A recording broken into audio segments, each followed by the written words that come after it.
Of course, you'll have seen the headlines on various newspapers and, of course, all over social media as well regarding the Manchester United Antony situation. Headline in the back of the Times this Monday morning: United delay Antony return. Manchester United, it tells us, have placed Antony on leave of absence to, quote, address allegations of assault that have been made against the Brazil winger.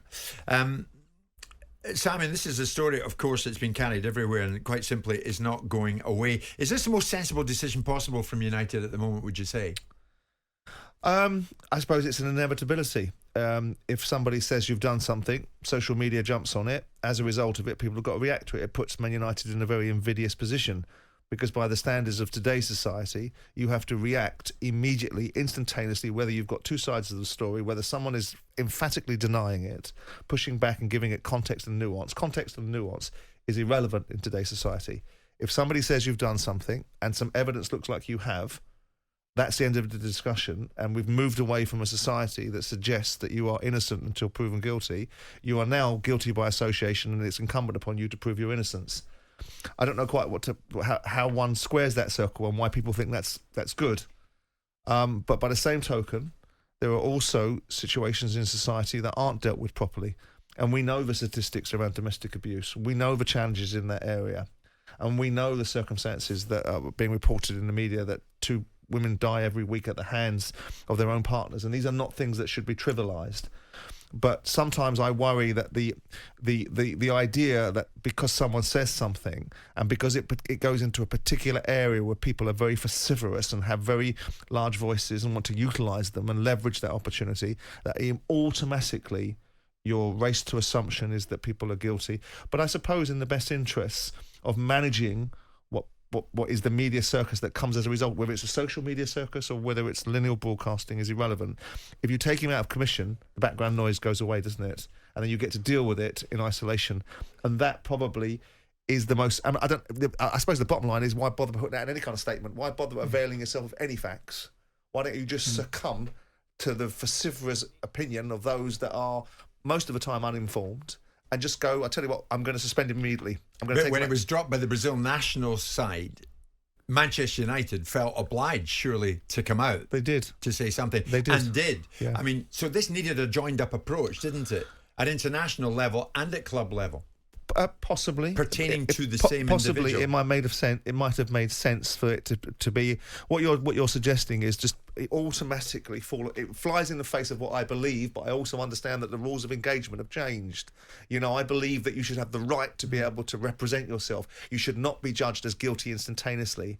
And I ultimately have to defend yourself from that position. But in the new rules of engagement, probably the sensible perspective is, let's not bother putting out a holding statement. Let's just stand someone down. Because then what it does is it takes all of the heat out of the situation, and no one's got anything to talk about then, have they?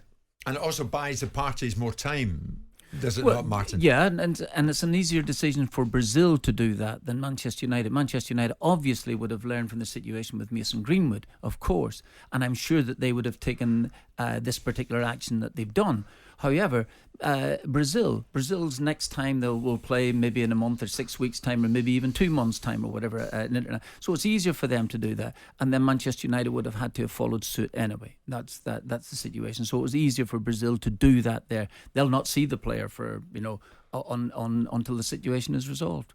There's an argument, Simon, that there should have been protocol. FIFA should implement hard and fast rules or set some kind of protocol, should it not? It's not FIFA's gift to dictate to domestic football. That's nothing to do with FIFA. Theirs is an international jurisdiction, and domestic football and his rules under the engagement of his employment with his employer and ultimately under the Premier League and the FA are the jurisdiction. We most certainly do not want FIFA interfering on a domestic level and determining... Or for that matter then, more locally, the FA. Well, I think it begins and ends with the club. They're his employer. They're the ones that have a direct relationship with him. At this moment in time, this player is not guilty of anything. So what we're suggesting is that a blanket protocol is that the moment someone says something about you, that protocol can be triggered and you step down.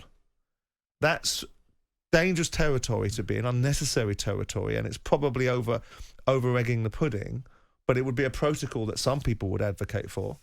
And it feels like I make myself into a position where I defend the indefensible. I always want to see a balanced conversation. I don't like to see a one-way conversation about something that ultimately steers towards a particular assumption when all the facts are on the table. And if someone is guilty of something, then by God, throw the book at them. Yeah. But until they're at that point, but that's not what we want. If it was a sainthood that he was being given, there would be very little interest. If he'd done something wonderful, it'd last about 15 seconds. But because the allegation is something that gets weaponised by those that want to utilise the influence of sport to be able to impart societal messages, and I understand why. I don't take these. The allegations have to be taken. I don't think seriously, but they are allegations to the extreme. They are allegations. And those allegations, I mean, we've lost anonymity in this day and age, and ultimately he's now in a full glare of people's opposition. You can, it would seem, put up without context or nuance. And I know that if you put an image up of something that looks like someone's been hit, that you can possibly suggest in most instances that there's no context to that, there's no nuance that would explain it. But sometimes there is balance in a conversation that doesn't seem to happen in these circumstances. And yet we get to a situation where the Mason Greenwood situation, people don't qualify it. People don't have the real understanding of what's gone on behind the scenes and what's really going on in that player's life and the person that he allegedly assaulted and the nuance behind that, and maybe they do. And in this situation, again, you've got another footballer. Of course, the underlying observation would be, why don't they behave themselves and take themselves away from being in situations of being challenged by these situations? And that then goes back towards the assumption of guilt again. Well, Antony has not been arrested, but he faces investigations currently from the police in Manchester and in Sao Paulo, Brazil. That used to be the burden, didn't it? It used to be the burden. Once you were arrested and charged, all of a sudden anonymity fell away and obligations. And I would always advocate the moment you've been charged, then the rules of engagement change. Then people should be stood down. Then people shouldn't be able to play. A bit like Benjamin Mendy. He was allowed to be available to Man City, paid by Man City until he was charged. Yeah. And then the rules changed. Yeah. Well, he denies any wrongdoing and gave an interview on Brazilian TV over the weekend, Friday night, in fact, protesting his innocence. We're coming up to 12 noon. Jim White and Simon Jordan. Monday to Friday mornings from 10 on AM, on DAB, via the talkSPORT app and on your smart speaker. talkSPORT.